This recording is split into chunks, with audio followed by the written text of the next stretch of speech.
পরাজিত করার চেষ্টা করবে।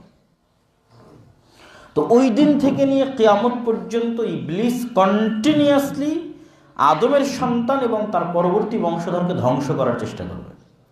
তাদেরকে আল্লাহ যে সম্মান দিয়েছে, যেই মর্যাদা দিয়েছে, এই সম্মান ও মর্যাদার জায়গা থেকে কিভাবে তাকে টেনে হেঁচড়ে পশুর জায়গায় নামানো যায় সেই চেষ্টা করবে।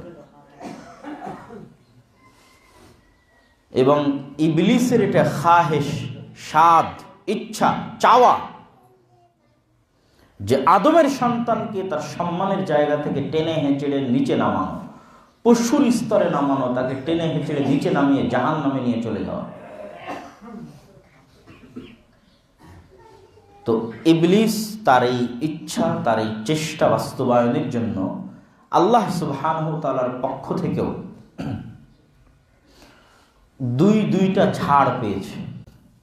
এক নাম্বার ছাড়, সে কিয়ামত পর্যন্ত তার হায়াত।